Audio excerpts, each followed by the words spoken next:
Compsognathus, qui est un petit dinosaure qui a eu un grand rôle dans l'histoire des sciences et qui, curieusement, a été complètement oublié. C'est vrai, un petit dinosaure, comme on peut le voir, ça aurait fait un bel animal de compagnie, hein.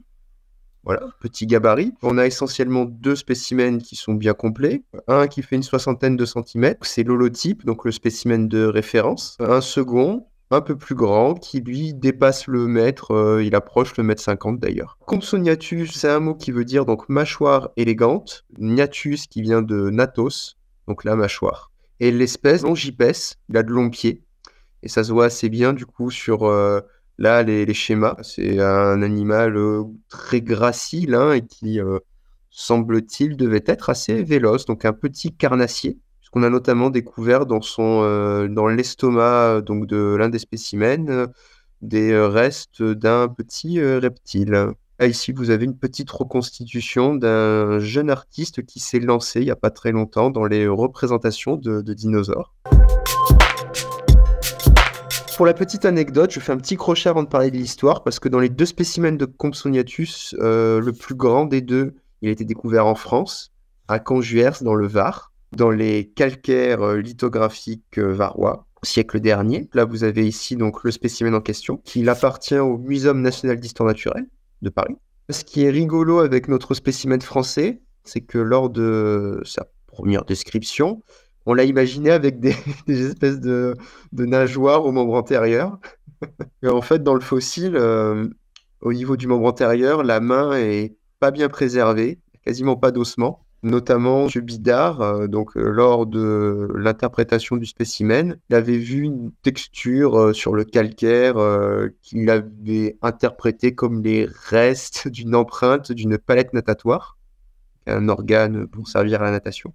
Il s'est avéré par la suite qu'en fait, c'est absolument qu'un simple artefact, hein, qui n'a aucun rapport avec la morphologie du spécimen. Premier spécimen qui a été découvert en Allemagne, en Bavière, grâce à l'exploitation des calcaires lithographiques, avec leur finesse de grain. Et le hasard fait bien les choses, c'est que la finesse du grain, elle est très pratique aussi pour conserver de beaux fossiles. Là, vous avez un moulage.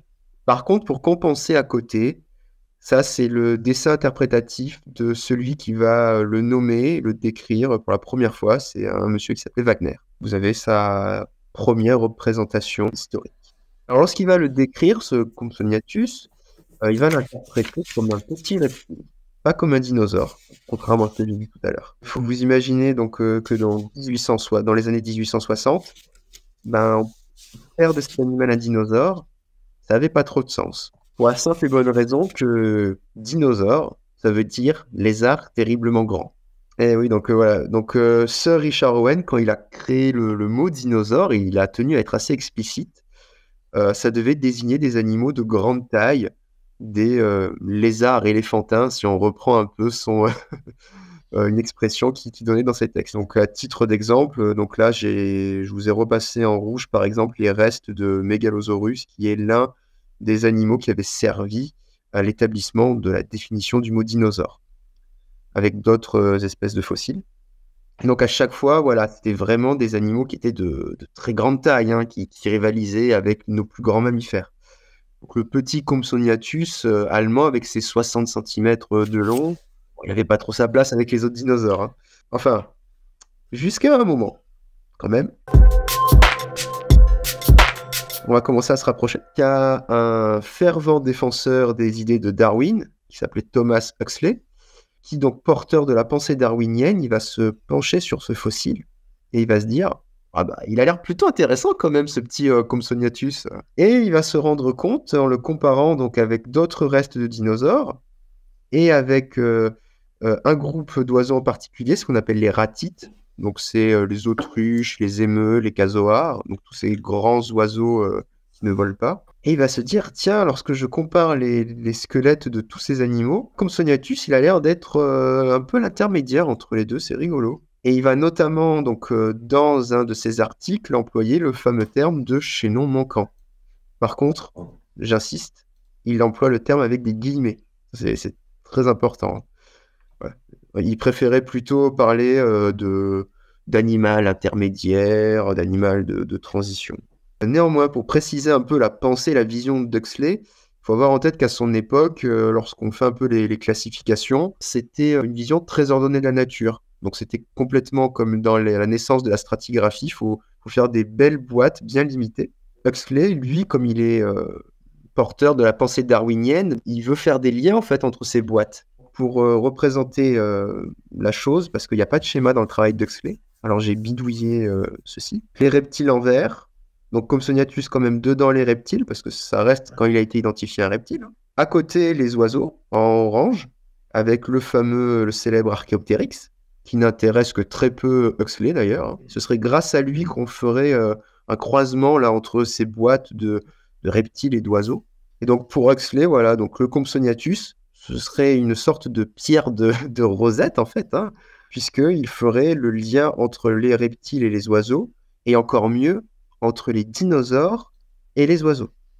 Donc il va quand même commence à aller assez loin dans le raisonnement. Pour lui, Compsognathus, c'est vraiment un petit animal, mais qui est super important, puisque il résoudrait quand même un problème assez fort qu'avaient beaucoup de savants à l'époque, c'était mais à quel groupe on rattache les oiseaux en fait.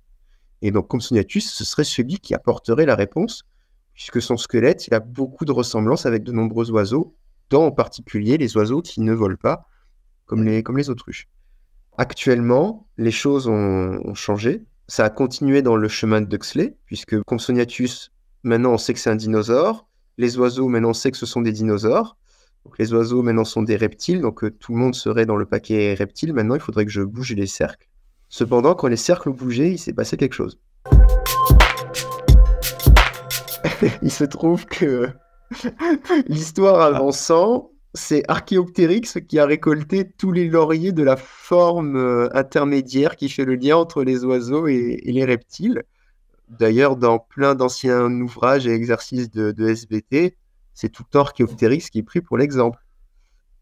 Alors qu'en fait, du coup, historiquement, comme on l'a vu, c'était Compsognathus qui avait le beau rôle quand même. Et donc Excellent. voilà notre pauvre Compsognathus, voilà, qui a fini donc aux oubliettes pendant des années jusqu'à ce soir. Voilà. Merci Eiffel, c'était sympa. Et puis, on a découvert un nouvel animal et un cliché non manquant. En plus, il y a quelque chose d'intéressant dans ta démonstration. Merci beaucoup.